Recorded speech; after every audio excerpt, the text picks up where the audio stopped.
Anímate, vive la vida. Siempre hay una solución. Programa especial con Luz Nereida Vélez, hoy desde el Hospital Menonita Cima, Servicios de Salud Mental.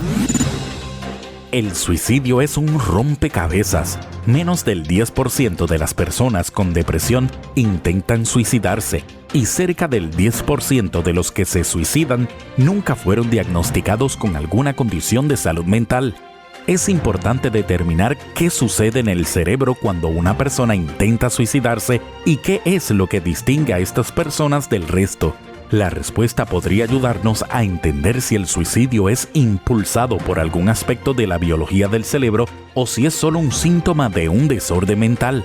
A continuación, hablamos de las implicaciones de la neurobiología en las conductas suicidas con el Dr. Humberto Cruz Esparra, psicólogo clínico del Hospital Menonita Cima, Servicios de Salud Mental. Anímate, vive la vida. Siempre hay una solución. Programa especial con Luz Nereida Vélez.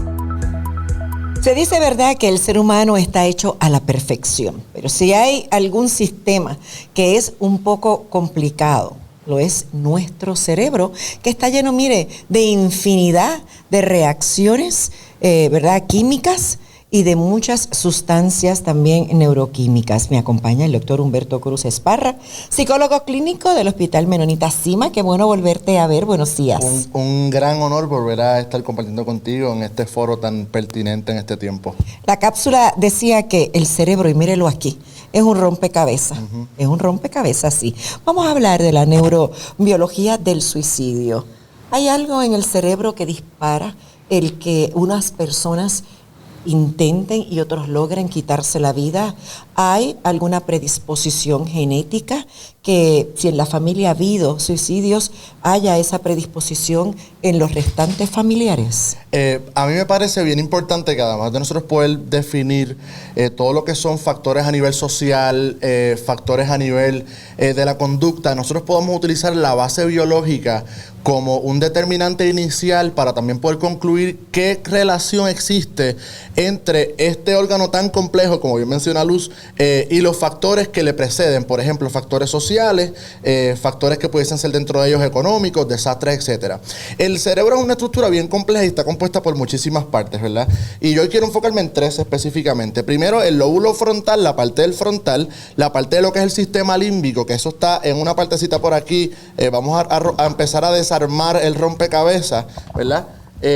Básicamente, la parte de lo que es toda la corteza, voy a poner esto por acá, todo lo que es la corteza a nivel de sistema límbico, que implica todo lo que es el procesamiento de esas emociones, y por último, correlacionarlo con aquellas áreas asociadas a la parte de la cervical, ¿verdad?, que inician en el tallo cerebral hasta la columna vertebral, que ciertamente es ahí donde está la matria de lo que es el sistema neurológico y nervioso. Así que sí existen, ¿verdad? Hay efectos mediadores, hay predisposición, pero no podemos decir, y la ciencia todavía no ha determinado, que hay un gen como tal, que es el gen suicida, ¿verdad? Pero sí, por lo que son los estudios epigenéticos, que no es otra cosa que la conducta asociada a cómo entonces la neurología de ese ser humano se va desarrollando a consecuencia de exposición que ha tenido no tan solo esa vida, sino también un familiar, ¿verdad? Así que estamos hablando que si hay una persona que ha tenido la ideación, que si ha inclusive incurrido en este acto, hay una propensidad, no por el gen, sino porque ha habido una conducta de esa persona. O sea, nosotros tenemos que entender que la neurología es un campo bastante amplio, y cuando se trata de lo que es los aspectos biológicos y bases biológicas de la neurociencia aplicadas a la conducta humana, nos damos cuenta que la complejidad del cerebro nos ayuda, ¿verdad?, a poder buscar esos indicadores que pudiesen predisponer a esta persona que en esencia considere, ¿verdad?, o incurra en esta conducta suicida. Te pregunto, sabemos, ¿verdad?, que hay infinidad de reacciones neuroquímicas en nuestro cerebro, pero también de sustancias, ¿verdad? Y se habla muchísimo, por ejemplo, de la sustancia que nos da placer. ¿Hay alguna sustancia que nos dé tristeza, que nos deprima y que nos lleve quizás a unos estadios en donde el pensamiento continuo es quitarnos la vida? Pues mira, sí la hay. Nosotros básicamente nos enfocamos en dos. Nosotros miramos niveles dopaminérgicos y niveles serotoninéricos, o sea, dopamina y serotonina. Cuando hablamos de estos dos neurotransmisores que bien están también arraigados a todo el componente hormonal, ¿verdad? Por un eje, que te puede sonar un poquito largo el nombre, pues es el axis o el eje hipotalámico pituitario adrenal, ¿verdad? Eso es algo bastante complejo hasta de decirlo, pero es todo lo que tiene que ver con el aspecto de las memorias, que está básicamente en el sistema límbico, que es en esa parte central de nuestro cerebro, la parte más adrenal, que está ligado a lo que es la glándula suprarrenal, que está ubicada en la parte superior de nuestro riñón, y también la pituitaria, ¿verdad? Que eso es la madre de las hormonas. Ahí es donde está el centro de control hormonal de nuestro sistema. Ahora bien, cuando nosotros hablamos de neuroquímicos, estamos hablando que ciertamente hay un neuroquímico llamado serotonina que está totalmente ligado a lo que es el comportamiento depresivo. Así que cuando nosotros tenemos una predisposición a nivel de epigenia, ¿verdad? De epigenética en nuestro cerebro, estamos diciendo que los neurocircuitos de este pathway de la serotonina se pueden ver muy afectados, por lo que la persona pudiese estar con una mayor incidencia a cometer el acto suicida. ¿Por qué? Porque la serotonina en niveles bajos en nuestro cerebro típicamente son personas que tienen o cumplen con un criterio clínico de lo que es la depresión severa mayor. Ahora, por eso es que nos dan los fármacos, porque el fármaco, el SSRI, ¿verdad? El Selective Serotonin Reuptake Inhibitor, es lo que va a hacer que ese boost de serotonina se vuelva a comenzar a dar para que nuestro cerebro vuelva anímicamente a balancearse y así pues tener una mejor conducta o un mejor ánimo. Así de sí, y tener ese equilibrio, ¿verdad?, cerebral que se necesita para entonces poder ser funcional, porque aquí lo que buscamos es no solo sacar a la persona de esa crisis o de ese pensamiento, es que a la larga pueda tener una vida plena y pueda ser funcional, sobre todo cuando se es bien joven. Claro. Así que entonces sí, hay una cuestión, ¿verdad?, fisiológica, definitivamente, que tiene que ver y que incide en nuestras emociones. Sí, está totalmente ligada a nuestra conducta. Nosotros somos seres conductuales y seres también sociales, pero hay un modelo que se llama el modelo diátesis-estrés, que explica que nosotros somos un componente de tres cosas: de lo biológico, de lo social y de lo conductual. Así que si nosotros estamos expuestos ante una amenaza, expuestos ante un evento difícil, catastrófico, como lo hemos vivido en los últimos años, estamos viendo que toda esa información comienza a reproducirse o comienza a desarrollarse, comienzan a ver estos neurocircuitos, a unir una cosa con la otra, y el lóbulo frontal típicamente es el que comienza a integrar, ¿verdad? Uno de los integradores de esas ideas, de decidir entre lo bueno y lo malo, del juicio social, de discriminar. Entonces, ¿qué sucede? También trabaja consigo el sistema límbico, que es el de las emociones. Así que si yo tengo un impulso externo que es de corte negativo, ¿verdad? Una situación que me aqueja, que me afecta, los neurocircuitos asociados al sistema límbico también se van a ver afectados. Y no conforme con eso, el cuerpo de nosotros es una unidad tan interconectada que no podemos desarraigarnos de ella. Está también conectada a todo lo que es las cervicales. Sepan ustedes que cada cervix, ¿verdad? Cada vértebra está directamente conectada con órganos, ¿verdad? Hay una cablería en donde esa cablería, cada vértebra llega a ese órgano. Así que si yo tengo una producción negativa en esta parte superior, créame que ese mensaje va a llegar a todo nuestro cuerpo de manera negativa. Por eso es que podemos decidir también mostrar y señalar que hay condiciones como, por ejemplo, esclerosis múltiple, fibromialgia, diabetes, obesidad mórbida. Hay muchas condiciones que luego más adelante se pueden aflorar y que pueden tener una incidencia sobre la conducta suicida. ¿Por qué? Porque no tengo el control de la enfermedad. No sé de dónde viene esta enfermedad. No sé por qué esta enfermedad no se me quita. Y es porque tampoco hay un estudio que nos avale y nos diga esto es por esto y lo otro, porque no hay una explicación ahora. No existe. Una persona que está ya expuesta, por ejemplo, un niño que en una familia que uno de los padres se haya quitado la vida, ¿eso se le puede quedar en el subconsciente y luego pasar al consciente y a la larga esa persona hacer o intentar lo mismo? Pudiese ser posible. Si uno ha estado expuesto. Pudiese ser eso posible si este joven o este niño no desarrolla las estrategias de afrontamiento necesarias ¿verdad? En su desarrollo. Estamos hablando de que este niño pudiese bien tomar esa historia para no repetirlo, pero claro, si no tengo un sistema o un soporte a nivel social, familiar, claro, directo y bien apoyado, eso pudiese ser una alternativa. O sea que si hemos vivido una experiencia detrimental en la familia, es importante entonces buscar ayuda también, sí, porque la vamos a necesitar, sí, para poder manejar. esta familia se convierte también en una víctima. Estamos viendo que esta familia ahora tengo que también lidiar con esa culpa porque yo pude haber hecho algo y no lo hice, ¿verdad? O sea, ese pensamiento se comienza a añejar, se aflora a nivel, como menciona, consciente e inconsciente eventualmente.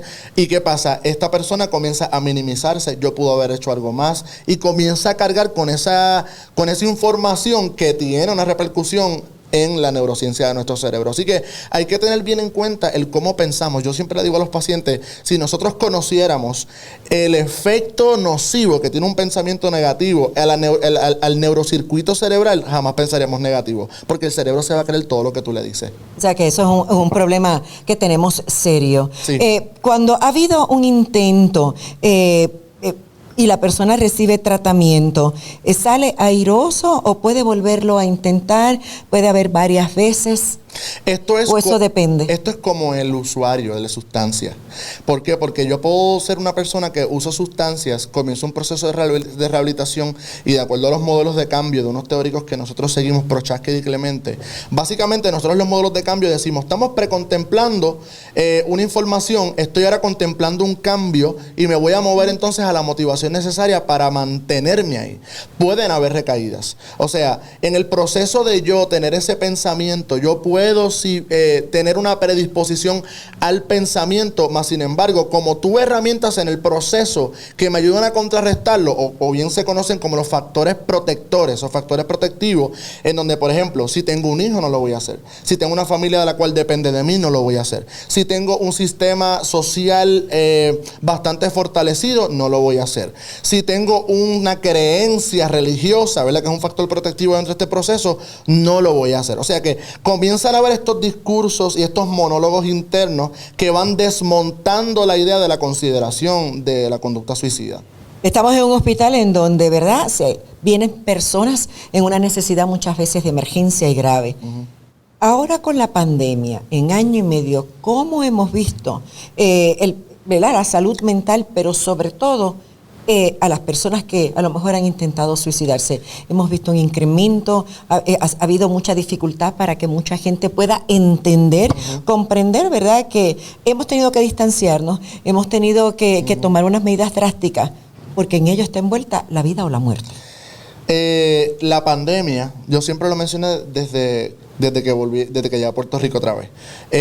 La pandemia ha desencadenado, ha destapado aquello que ya había oculto en mí, me ha vulnerabilizado. Sí hemos visto una alta considerable en personas con ideación y conducta suicida, y de hecho con intento suicida. Los últimos reportes que se han realizado han dicho que desde enero 2021 a junio 2021 ya han ocurrido 91 suicidios, siendo 81 de estos suicidios en hombres y siendo solamente 10 en mujeres. Así que es bien interesante porque si nosotros hacemos una pequeña estadística, decimos que ocurren, ¿verdad?, intentos suicidas de 7 a 8 intentos por cada 100,000 habitantes en Puerto Rico. Así que eso es muy alarmante. Entonces decimos, ¿por qué entonces más hombres que mujeres? Fíjate, el aspecto cognitivo-conductual del suicidio de la mujer y el hombre es bien distinto. Y eso también es bien importante señalarlo. ¿Por qué? Porque nosotros, los caballeros, ¿verdad?, cuando tienen una ideación, es más planificado, es menos impulsivo y es más letal. Y con esto me refiero a que utilizan el arma de fuego o el ahorcamiento como una metodología para privarse de la vida. O sea, que es más atrevido que nosotras en ese aspecto. O sea, cuando toma la decisión, la logra. La hace.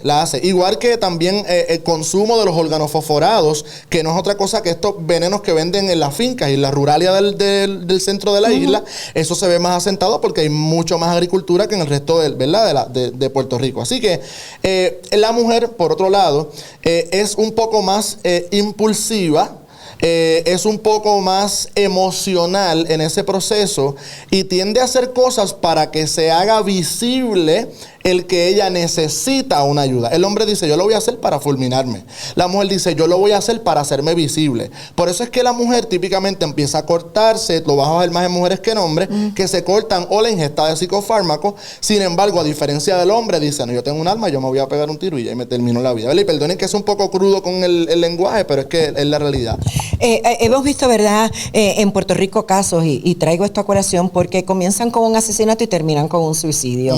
¿Qué pasa, verdad? En ese momento, la persona cobra conciencia cuando ve lo que ha hecho y entonces no puede con ese cargo de conciencia y se quita la vida. Ya, ahí lo contestaste.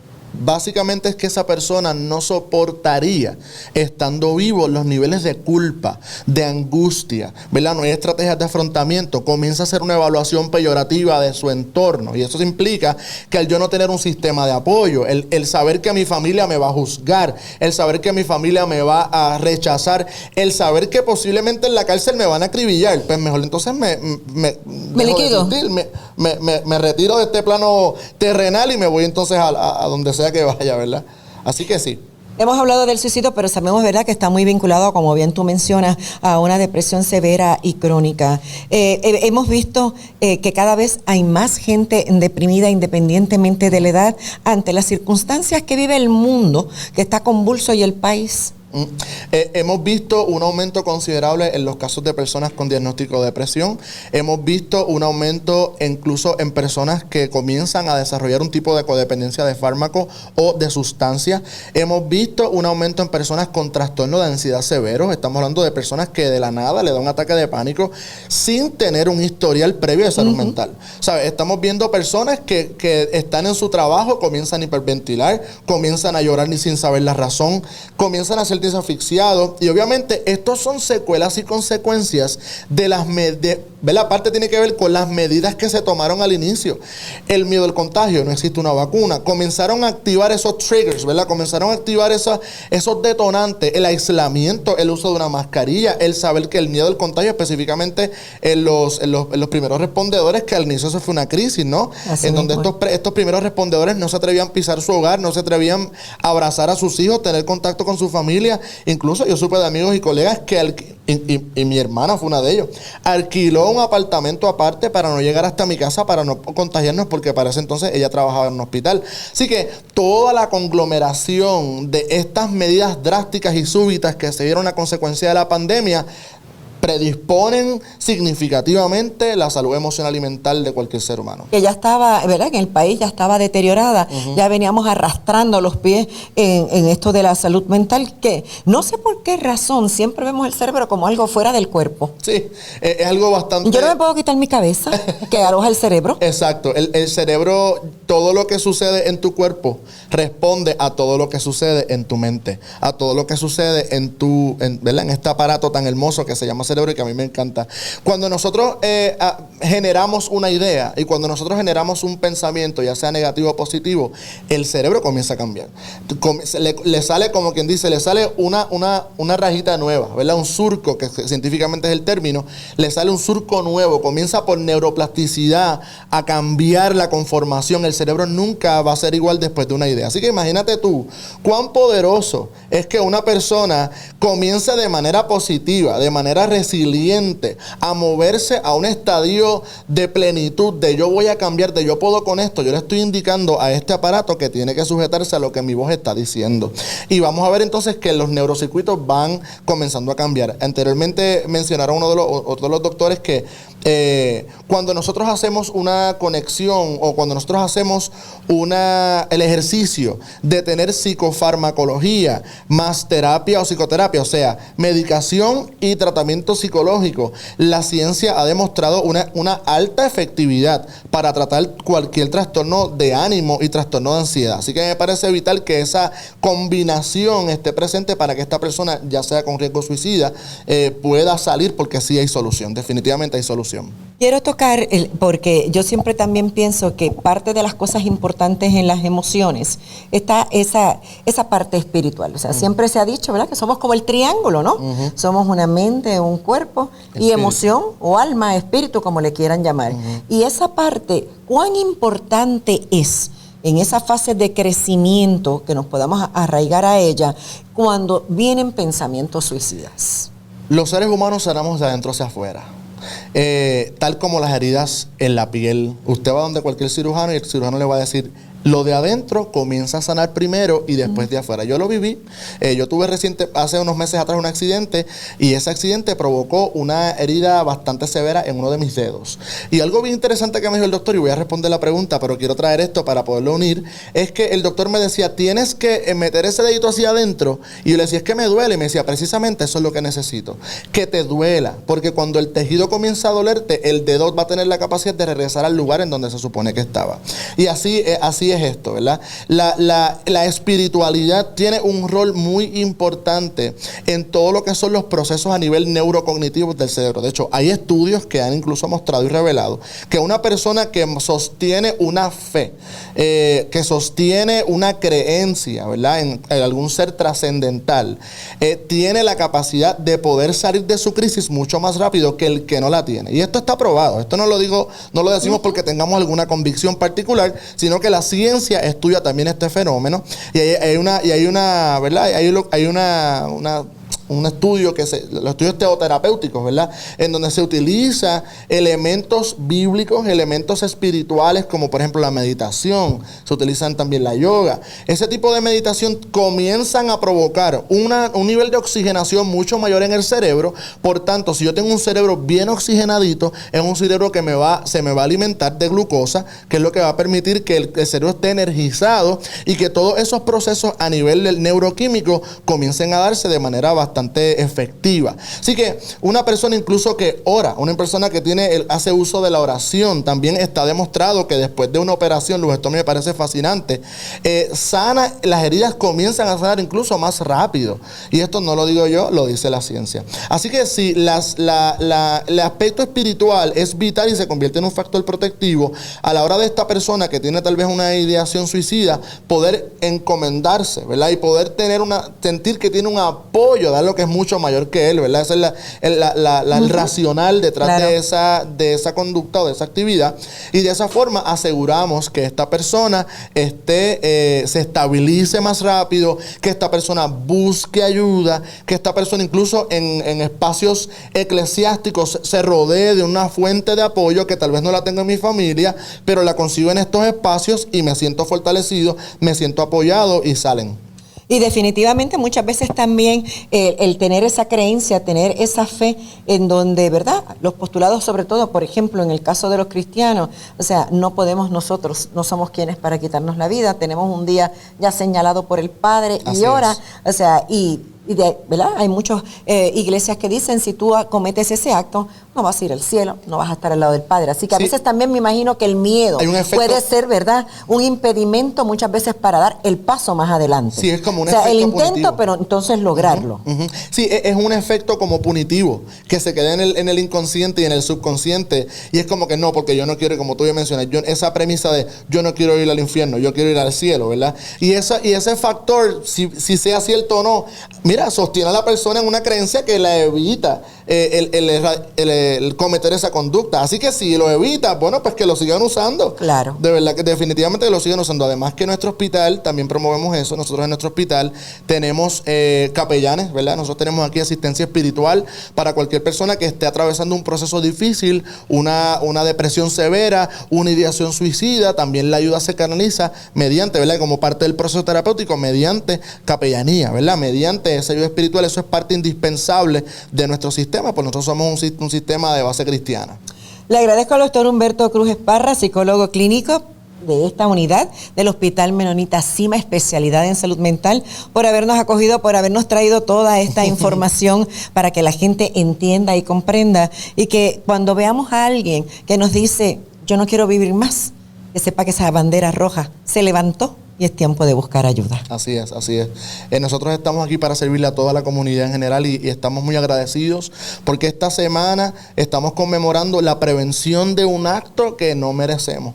La prevención de un acto que que muchas veces no tan solo termina con una vida, sino que es el inicio de las problemáticas y traumas que viven las familias ante la ausencia de una persona. Y yo creo que todos merecemos vivir, y como bien dice el refrán aquí, siempre hay una solución, animémonos y vivamos la vida. Eso es así, yo siempre le veo solución. Yo creo que la puerta siempre la vamos a ver, y cuando miramos al pasado, ¿sabe qué? Nos vamos a reír y vamos a decir, a la verdad que yo fui un tonto o una tonta en tener ese pensamiento. Les voy a dar el teléfono si usted necesita hablar con alguien, si usted necesita ayuda, si usted necesita recurrir para evitar llegar a tener una depresión mayor o evitar ese intento de suicidio. 787-714-2462, disponible 24/7. Y de esta manera queremos despedir este programa diciéndoles a cada uno de ustedes que la vida es preciada. Aprenda a valorarse, a amarse y a apreciar cada día que puede levantarse, caminar y abrir los ojos, porque hay muchos que lamentablemente ni eso pueden hacer. Que tengan una semana llena de bendiciones. Buenas tardes. Anímate, vive la vida, siempre hay una solución. Programa especial con Luz Nereida Vélez fue traído a ustedes por el Hospital Menonita Cima, Servicios de Salud Mental. Gracias por su sintonía.